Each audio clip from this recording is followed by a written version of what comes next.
November 13, 2022. A quiet Sunday morning in the small town of Moscow, Idaho. A place where life usually felt safe, calm, and predictable. But that morning, something unthinkable happened. 4 bright University of Idaho students lost their lives inside their rented home at 1122 King Road. The case would become one of the most shocking and widely discussed college murders in modern American history. This is the story of what really happened that night. The house stood just a few steps from campus, a 3-story home where 6 friends lived together. It was a place of laughter, study sessions, and late-night gatherings. That night, on November 12th, life seemed normal. Madison Mogen and Kaylee Goncalves, both 21, spent their night downtown at a popular food truck called the Grub Truck. Security cameras later showed them smiling, laughing, and waiting for their food around 1:40 a.m. They then called a driver to take them home. Meanwhile, Xana Kernodle and her boyfriend, Ethan Chapin, attended a nearby fraternity party at Sigma Chi, just a short walk away.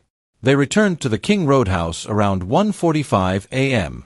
Inside, 2 other roommates were already home and asleep on the ground floor. Sometime between 4 o'clock and 4:25 a.m., tragedy struck. Authorities believe an intruder entered the house quietly. There were no signs of forced entry. The killer moved through the darkened rooms and attacked the 4 students as they slept. All were stabbed multiple times.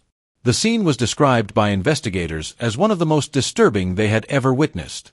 By late morning, the surviving roommates woke up and sensed something was wrong. One reportedly saw a figure in black clothing and a mask leaving the house earlier that night, though she didn't realize what had happened. Around 11:58 a.m., a 911 call was placed from one of their phones, reporting an unconscious person. When police arrived, they discovered the unimaginable, for young lives taken in an act of pure violence. The victims were soon identified. Madison Mogen, 21. Kaylee Goncalves, 21. Xana Kernodle, 20. Ethan Chapin, 20. 4 vibrant, kind, and ambitious college students. Their deaths sent shockwaves through Moscow and across the entire country. Within hours, the University of Idaho issued an alert urging students to stay indoors. Fear spread fast. Rumors flooded social media. Who could have done something so brutal, and why? Investigators began piecing together the night's events. They combed through security footage from businesses and homes around town. They collected fingerprints, footprints, DNA, and other trace evidence from inside the house. But the most crucial clue turned out to be something small, a knife sheath found next to one of the victims' beds.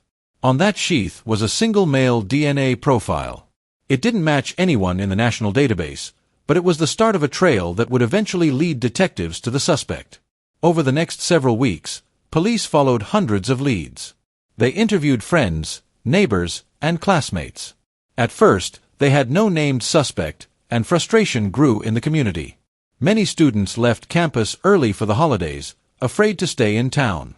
Online speculation ran wild, with amateur sleuths creating theories that only added confusion. But detectives kept working quietly behind the scenes. They analyzed phone data, vehicle sightings, and DNA genealogy. By December, their focus shifted to a criminology Ph.D. student studying at Washington State University, just 8 miles from Moscow. His name was Bryan Kohberger. Kohberger was 28 years old, a teaching assistant, and a doctoral student specializing in criminal behavior. He had studied the psychology of offenders, including how they think and feel during crimes. He lived alone in an apartment in Pullman, Washington, and drove a white Hyundai Elantra, the same type of car seen on surveillance footage near the crime scene multiple times on the night of the murders. Investigators also learned that Kohberger's cell phone had been turned off for several hours during the critical time frame of the attack, something experts say can be a deliberate attempt to hide location. But after the killings, his phone reappeared on the network as he drove back toward Pullman. When detectives compared his DNA to the sample from the knife sheath, the results were a match. By the end of December 2022, police had enough evidence to make an arrest. On December 30th, they found Kohberger at his parents' home in Pennsylvania. He was taken into custody and charged with 4 counts of first-degree murder and 1 count of burglary. Authorities later revealed that they had tracked his movements for days before the arrest. He had driven across the country with his father to spend the holidays back home. News of the arrest broke nationwide. For weeks, people had lived in fear and speculation, and now there was finally a face and a name. Still, questions remained. Why would a criminology student commit such a horrific act? Was it personal? Was it some twisted experiment or obsession? Investigators didn't yet know, and neither did the public. The story of the Idaho murders had gone from a local tragedy to an international headline.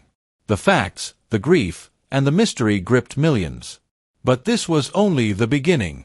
The next chapter would uncover even more chilling details about the evidence, the motive, and the fate of Bryan Kohberger himself. After his arrest, Bryan Kohberger was extradited to Idaho, where he faced 4 counts of first-degree murder. He stood before the court for the first time in early January 2023, wearing an orange jumpsuit and handcuffs, expressionless. The entire courtroom fell silent. The victims' families sat in grief as the suspect was read his charges. From the beginning, Kohberger maintained his innocence. He waived his right to a speedy preliminary hearing and refused to enter a plea, prompting the judge to enter a not guilty plea on his behalf. Prosecutors soon announced their intention to seek the death penalty, citing the heinous, atrocious, and cruel nature of the killings. As court proceedings began, the public finally learned about the massive amount of evidence collected in the case. First, the DNA on the knife sheath, a perfect match to Kohberger's genetic profile.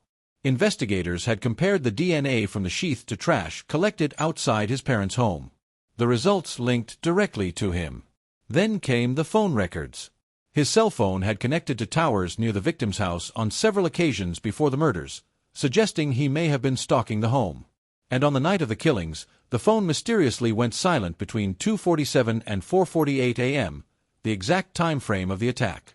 Investigators also presented surveillance footage showing a white Hyundai Elantra passing near King Road multiple times that night. After the murders, the same car was seen speeding away from the area around 4:20 a.m. Kohberger's car matched every detail: make, model, and missing front license plate. Inside his apartment, police found dark clothing, latex gloves, and cleaning supplies. In his office and laptop, they discovered searches about crime scene patterns and how law enforcement investigates killings. All these pieces combined to create a chilling portrait, one of obsession, preparation, and cold calculation. As the case developed, the public became fascinated by who Kohberger was. He had studied criminal justice, volunteered in a law enforcement internship, and was pursuing a Ph.D. focused on understanding the minds of violent offenders. In one of his research projects, he had asked ex-convicts to describe their emotions before, during, and after committing crimes. To many, it seemed like he was studying exactly what he would later do. But the question everyone kept asking was, why? What could drive a seemingly intelligent academic to commit such brutality? Prosecutors never confirmed a clear motive. Some speculated that Kohberger targeted the victims out of envy or rejection, but nothing was proven in court. There was no evidence that he personally knew any of them. Throughout 2023 and 2024, the case faced delays, legal motions, DNA testing debates, and pre-trial arguments. Kohberger's defense team tried to challenge the evidence, questioning the validity of forensic genealogy and claiming that the police had tunnel vision. But the facts continued to align against him. Then, in mid-2025, just weeks before trial, a shocking twist came. Bryan Kohberger decided to plead guilty to all charges. It was part of a deal to avoid the death penalty. He stood before the judge, expression flat, and said the words that would close the case: guilty.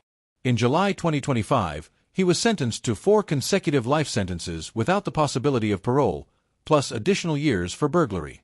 He will spend the rest of his life behind bars. During sentencing, the families of the victims spoke through tears. Kaylee's father said, "You took 4 beautiful souls. But you didn't break us." Madison's family spoke about her dreams, her kindness, and her friendship. Ethan's mother said she still set a place for him at the dinner table. Xana's family described her energy, her laughter, and the hole left in their lives. The courtroom was filled with emotion, pain, relief, and exhaustion. The long nightmare had finally reached an end. In the aftermath, the University of Idaho established scholarships in memory of the victims. The house at 1122 King Road was demolished to help the community heal. A memorial now stands nearby, honoring the 4 lives that were lost. Students still gather each November to light candles and remember. Though Bryan Kohberger is behind bars, the full truth of his motive may never be known. Why he chose those victims, that night, remains one of the most haunting mysteries in recent crime history. But one thing is clear, this case reminded America that evil can hide anywhere, even in a quiet college town, even behind the face of a man who claimed to study justice.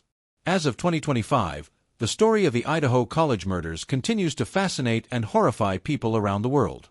Documentaries, podcasts, and true crime channels all revisit the case, searching for deeper meaning. But beyond the headlines and evidence, this tragedy is about 4 young lives cut short, and a community that will never forget them.